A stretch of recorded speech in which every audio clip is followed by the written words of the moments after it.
শীত মোটামুটি ঝাঁকিয়ে পড়ছে, আর শীতকাল মানেই আনন্দে ভেসে ওঠা, বিভিন্ন ধরনের খাবার দাবার, ঘোরাফেরা,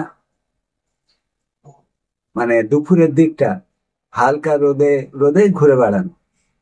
শুধু যে শীতে ভালো খাওয়া দাওয়া ঘোরা তাই নয়, যারা বাগান ভালোবাসেন বা ছাদ বাগান করেন, তারা শীতের সময়তে বিভিন্ন ধরনের ফুল তাদের ছাদে বসিয়ে বিনোদন সৃষ্টি করেন। মানে ছাদ বাগানটাকে একটা ছোটখাটো পার্কের মতন করে তুলতে চান। কেন শীত মানেই তো ঠান্ডা আসে, মানেই তো বিভিন্ন প্রজাতির ফুল, দেশি বিদেশি ফুলে ভরে ওঠে। যেমন শীতের ফুলগুলোর মধ্যে পড়ে গাঁদা বা marigold, dahlia, gerbera, petunia, nasturtium, calendula, nemesia, চিনেনিয়া, অ্যালিসাস, ডগ ফ্লাওয়ার, ফ্লোক্স ইত্যাদি আরো কত অজানা ফুল। তো বন্ধুরা, এই শীতের ফুলকে কিভাবে পরিচর্যা করলে বেশি করে ফুল পাওয়া যায়, আজকে সেই নিয়েই আলোচনা। অনেকের মনের মধ্যে ধোঁয়াশে থাকে যে এই শীতের ফুলগুলো যে আমরা করব, তার জন্য মাটি কিরকম ভাবে হবে। তো বন্ধুরা, মোটামুটি ছোটখাটো বাগান করতে গেলে শীতের ফুলের চাষের জন্য এমন কিছু হ্যাপা নেই। মোটামুটি আপনার যে কোনো পরিষ্কার শুকনো মাটি, তার সঙ্গে একটু গোবর সার আর নিমখোল হলেই আপনার বাগানকে আপনারা সুন্দরভাবে শীতের ফুলে সাজিয়ে তুলতে পারেন। তার সঙ্গে তো অন্যান্য পরিচর্যা আছে, সময় করে একটু আধটু খাবার দেওয়া, তারপরে হচ্ছে কীটনাশক, ছত্রাকনাশক, এগুলো স্প্রে করলে আপনার বাগানটা ভালো থাকবে। আর যারা মনে করছেন যে শীতের ফুলের গুণগত মান বৃদ্ধি করে, ফুলের আকার বৃদ্ধি করে অনেক পরিমাণে ফুল ফোটাতে চান আপনাদের বাগানের গাছগুলোতে, বিশেষ করে এই শীতের সময়, তাদের কিছু আলাদাভাবে পরিচর্যা করার প্রয়োজন আছে। তো আজকের যে আলোচ্য বিষয়বস্তুটা হতে চলেছে সেটা হলো শীতের ফুল ভালোভাবে পেতে হলে কি কি পরিচর্যা করা দরকার। তো বন্ধুরা, চলে আসা যাক। যে সমস্ত বাগান প্রেমী বন্ধুরা রয়েছেন, যারা তাদের ছাদের বাগানেতে ভালো মতন ফুল পেতে চান, মানে ফুলের গুণগত মান, ফুলের আকার, ফুলের পরিমাণ, টব অনুযায়ী বেশি করে ফুল পেতে চান, স্পেশালি তাদের এই কাজগুলো করলেই, এই পরিচর্যাগুলো করলেই তারাও তাদের বাগানকে সুন্দরভাবে সাজিয়ে তুলতে পারবে। তার জন্য প্রয়োজন নির্দিষ্ট কিছু খাদ্যের। কন্টেনার বাগানের ক্ষেত্রে যে মাটিটা তৈরি করবেন, ভালো ফুল পেতে গেলে তাতে খনিজ পুষ্টি মৌলগুলো আপনাকে অ্যাড করতে হয়। তো প্রথমে আসি, টবের জল নিকাশি ব্যবস্থা ভালো করতে হবে। কেন, আপনি কষ্ট করে বাগানটা করছেন, কিন্তু দেখা যাচ্ছে পর্যাপ্ত জল দিয়ে দেওয়ার ফলে গাছটা মারা যাচ্ছে বা আপনার আশানুরূপ ফুল পাচ্ছেন না। তো আপনাকে খেয়াল রাখতে হবে, যে কন্টেনারে আপনি গাছ বসাবেন তার ভেতরে অন্তত 2-3টে ছিদ্র থাকা দরকার। মানে যে জলটা দেবেন সেই জলটাকে সুন্দরভাবে বেরিয়ে যেতে পারে, মানে টবে ড্রেনেজ সিস্টেমটা খুব ভালো হওয়া দরকার, তবেই আপনি ফুল পাবেন। এবারে আসা যাক শীতের বাগানের জন্য কিভাবে মাটি তৈরি করতে হয়। প্রথমতই বলে রাখি, শীতের বাগানের জন্য যদি ভালো রকম ফুল পেতে চান, তাহলে আপনার দরকার দোআঁশ মাটি। দোআঁশ মাটি 70% নেবেন, আর 30% যে কোনো ধরনের কম্পোস্ট সার, সেটা কিচেন কম্পোস্ট হতে পারে, ভার্মি কম্পোস্ট হতে পারে, পাতা পচা সার হতে পারে, বা পুরনো 1-1.5 বছরের গোবর গুঁড়ো হলেও কাজ চলবে। তো বন্ধুরা, বুঝতেই পারছেন ভিডিওটা একটা গুরুত্বপূর্ণ ভিডিও হতে চলেছে। তাই আপনাদের কাছে অনুরোধ করব, ভিডিওটা সম্পূর্ণ দেখবেন, স্কিপ না করে। আর দেখে যদি আপনাদের ভালো লাগে তাহলে অতি অবশ্যই লাইক, কমেন্ট এবং শেয়ার করবেন। আর ভিডিওটা যদি দেখে মনে হয় যে ভিডিওটা একটা ইনফরমেটিভ ভিডিও হয়েছে, তাহলে আপনাদের জানাশোনা অনেকের সাথে প্লিজ একটু ভিডিওটা শেয়ার করে দেবেন, কেন তারাও জানতে পারবে শীতের ফুলটাকে বেশি করে পেতে গেলে কি কি করতে হয়।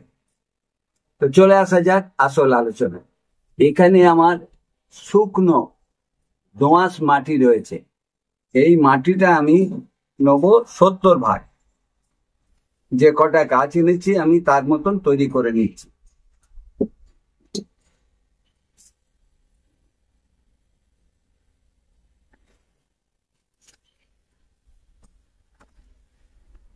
তাহলে 70% আমি দোআঁশ মাটি নিয়ে নিলাম।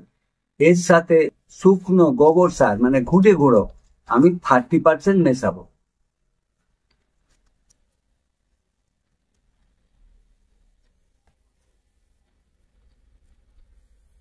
এইবারে মেশাবো ট্রাইকোডার্মা ভিরিডি।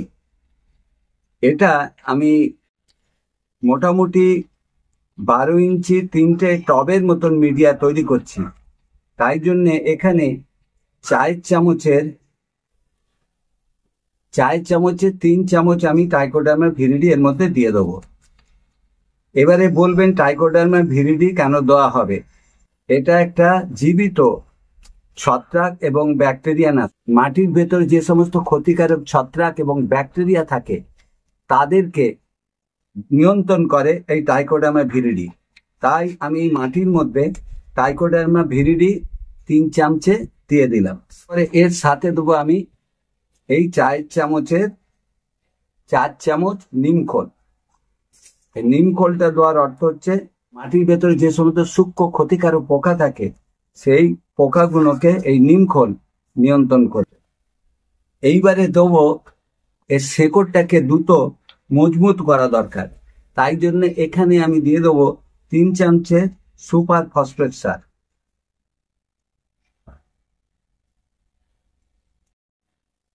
তিন চামচে সুপার ফসফেট সার আমি এর মধ্যে দিয়ে দিলাম।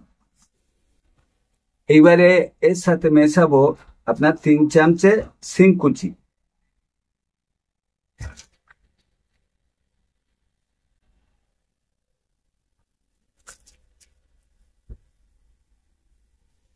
একটু পেঁয়াজের খোসা ছিল আমার বেঁচে, এটাকেও দিয়ে দিলাম। এইবারে দেবো সর্ষের খোল। সর্ষের খোল দিয়ে দেবো 3 চামচে।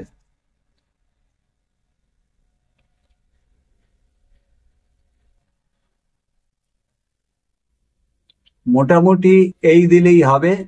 এইবারে এই মাটিটাকে খুব ভালোভাবে মিশিয়ে নিতে হবে।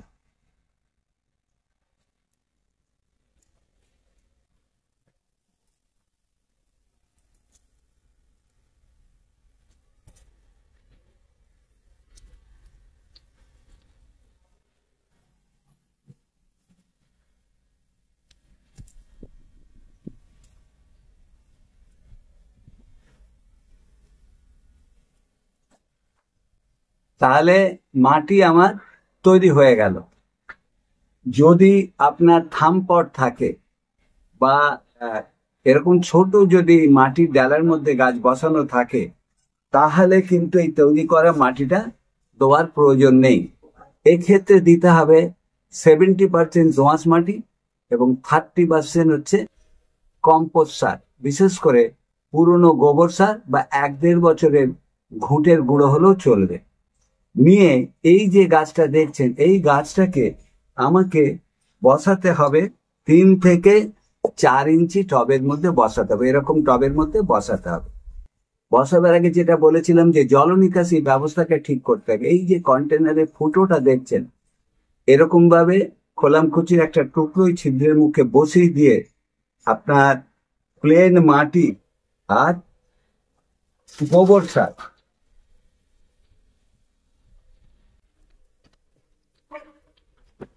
আর একটু আপনার নিমখোল, কেন মাটির তলা দিয়ে পোকা টোকা আসতে পারে, একটু নিম খোলের সাথে মিশিয়ে নেবেন। অল্প একটু নিম খোল মিশিয়ে এরকম ভাবে মাটি তৈরি করে 4 ইঞ্চি কন্টেনারের মধ্যে এটা ভরবেন।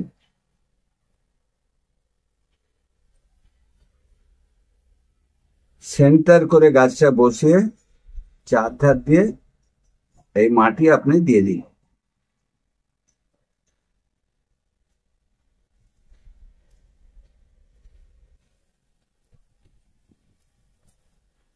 এরকম ভাবে এটাকে ছোট পটেতে আপনারা রোপণ করবেন। দিয়ে এটাতে খুব ভালোভাবে জল দিয়ে দেবেন। আর জল দিলে কিছুক্ষণ পরে দেখবেন নিচে দিয়ে সমস্ত জল বেরিয়ে যাচ্ছে, তাহলে বুঝতে পারবেন আপনার ড্রেনেজ ব্যবস্থা ভালো হয়েছে। দিয়ে এটাকে 3-4 দিন একটু ছায়াযুক্ত জায়গাতে রেখে দেবেন, সরাসরি যেন সূর্যের আলো না আসে। তারপরে এটাকে আপনার বসিয়ে দিতে হবে রোদযুক্ত জায়গাতে, যেখানে রোদ অনেকক্ষণ ধরে পায়। মনে রাখতে হবে শীতের গাছে ভালো ফুল পেতে গেলে অধিকাংশ শীতের গাছই ভালো রকম রোদ্দুর পছন্দ করে। মানে কম করে এমন জায়গায় রাখতে হবে যে 6 থেকে 7 ঘন্টা যেন রোদ্দুর সেই জায়গায় পড়ে। তারপরে এটাকে আর কোনো এই মুহূর্তে খাবার দেওয়ার দরকার লাগবে না, কারণ এর মধ্যে খাবার অলরেডি দেওয়া আছে। 15-14 দিন যাওয়ার পরে এই গাছটাতে আপনাকে কি করতে হবে, দেখতে হবে গ্রোথ বাড়ছে। তখন কি করতে হবে, হালকা করে খোল পচা জল 4 দিন 5 দিন ছাড়া এতে দিতে হবে। আর ব্যালেন্স এনপিকে 19-19-19 বা 20-20-20 1 গ্রাম 1 লিটার জলেতে ভালোভাবে মিশিয়ে গাছটাকে স্প্রে করে দিতে হবে। এইভাবে চলতে থাকবে। এটা যখন গ্রোথটা বড় হয়ে উঠবে তখন আপনাকে কি করতে হবে, টবের পরিবর্তন করতে হবে। এর মধ্যে যে কথাটা বলে রাখা দরকার, শীতের ফুল গাছের জন্য বিশাল বড় টবের দরকার নেই। এটা 4 ইঞ্চি টব, আপনি ম্যাক্সিমাম 6 থেকে 8 ইঞ্চি টবেতে এই শীতের সমস্ত রকম ফুল করতে পারবেন। যখন এটা গ্রোথটা ভালো রকম এসে যাবে তখন 6 ইঞ্চি থেকে 8 ইঞ্চি টবে এটাকে স্থানান্তরিত করবেন। তার পটিং মিডিয়া যেটা তৈরি করে দেখালাম সেই পটিং মিডিয়াতেই আপনি বসাবেন সমস্ত খাবার দেওয়া। সেটাও আপনি 10-12 দিন যাওয়ার পর দেখবেন গাছটার গ্রোথ বাড়ছে। তারপর থেকে গাছটা দাঁড়িয়ে গেল, তখন আপনাকে কি করতে হবে, ওই আপনার সর্ষের খোল ভেজানো যে জল পাতলা করে এটা বরাবর দিয়ে যেতে হবে, 5 দিন 7 দিন ছাড়া দিয়ে যেতে হবে। তখন দেখবেন গাছটার গ্রোথ ভালো হচ্ছে এবং কুঁড়ি আসার সময় হয়ে যাচ্ছে।